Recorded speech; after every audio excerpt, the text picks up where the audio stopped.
Hello friends, తమిళ star ప్రస్తుతం తమిళనాడు ముఖ్యమంత్రి అయిన దళపతి విజయ్ నటించిన చివరి సినిమాగా ప్రచారం పొందిన జననాయకుడు ఎట్టకేలకు ప్రపంచవ్యాప్తంగా ప్రేక్షకుల ముందుకు వచ్చింది. ఎన్నికల కారణంగా వాయిదా పడిన ఈ సినిమా విడుదలకు ముందే భారీ అంచనాలు సృష్టించింది. అంతేకాదు తెలుగు బ్లాక్ బస్టర్ భగవంత్ కేసరి కథ ఆధారంగా తెరకెక్కిందనే ప్రచారం కూడా ఈ సినిమాపై మరింత ఆసక్తిని పెంచింది. అయితే విజయ్ తన సినీ కెరీర్ కు గ్రాండ్ ఫేర్వెల్ ఇచ్చాడా?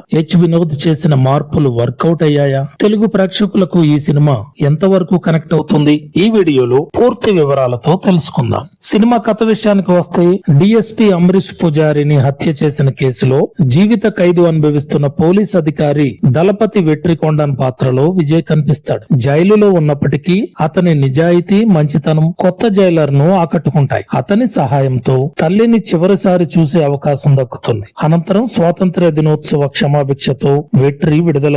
కానీ కొద్ది రోజులకే ఆ జైలర్ ప్రమాదంలో మరణించడంతో అతని కుమార్తె విజ్జి బాధ్యతను వెట్రి తీసుకుంటాడు. చిన్ననాటి భయానక సంఘటనల కారణంగా తీవ్ర ఫోబియాతో బాధపడుతున్న విజ్జిని ధైర్యవంతురాలిగా మార్చి ఆమెను ఆర్మీలో చేర్పించాలనేది వెట్రి లక్ష్యం. ఇదే సమయంలో ఆఫ్రికాలో పేరుగాంచిన అంతర్జాతీయ నేరగాడు జాన్ హిమ్లర్ విజ్జిని చంపేందుకు ప్రయత్నిస్తాడు. తమిళనాడులో రాజకీయ నాయకుడు రోజా రంగస్వామితో చేతులు కలిపి దేశంలో మత విద్వేషాలను రెచ్చగొట్టే కుట్ర కూడా ప్రారంభిస్తాడు. హిమ్లర్ కు విజ్జితో సంబంధం ఏమిటి? చివరకు వెట్రి దేశాన్ని ఎలా కాపాడాడు అనేదే మిగిలిన కథ. ఇప్పుడు సినిమా ఎలా ఉందో చూద్దాం. ముందుగా ఒక విషయం స్పష్టంగా చెప్పాలి. జననాయకుడు పూర్తిగా భగవంత్ కేసరి రీమేక్ కాదు. కానీ కథ, పాత్రలు, ఎమోషనల్ పాయింట్లు మాత్రం అదే చిత్రాన్ని బలంగా గుర్తు చేస్తాయి. హీరో జైలు నుంచి బయటకు రావడం, ఓ అమ్మాయి బాధ్యత తీసుకోవడం, ఆమెను ధైర్యవంతురాలిగా తీర్చిదిద్దడం, ఇలాంటి ప్రధాన అంశాలు తెలుగు ప్రేక్షకులకు కొత్తగా అనిపించవు.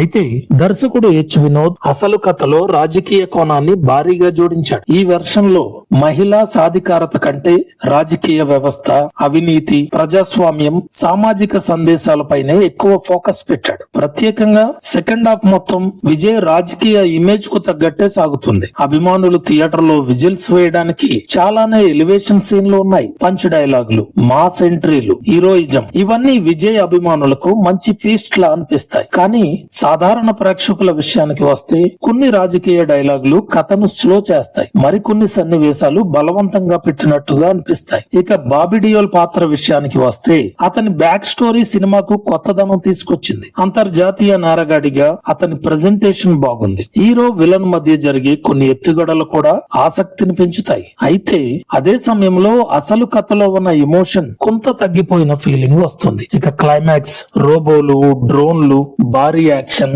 విజువల్ గా బాగానే కనిపించినా కొంచెం ఓవర్ అనిపిస్తుంది. లాజిక్ పక్కన పెట్టి చూస్తే అభిమానులకు నచ్చొచ్చు, కానీ కథ పరంగా చూస్తే అంత బలంగా అనిపించదు. పెర్ఫార్మెన్స్ విషయానికి వస్తే ఇది పూర్తిగా విజయ్ షో. మాస్ సీన్లు, యాక్షన్, డాన్స్, ఎమోషనల్ సన్నివేశాలు అన్నింటిలోనూ తన స్టార్డమ్ కు తగ్గట్టే నటించాడు. ప్రత్యేకంగా కచేరీ పాటలో ఆయన డాన్స్ అభిమానులకు స్పెషల్ ట్రీట్. విజయ్ పాత్రలో మమిత బైజు చాలా బాగా నటించింది. ముఖ్యంగా క్లైమాక్స్ లో ఆమె యాక్షన్ సన్నివేశాలు ఆకట్టుకుంటాయి. పూజా హెగ్డే అందంగా కనిపించినా ఆమె పాత్రకు పెద్దగా స్కోప్ లేదు.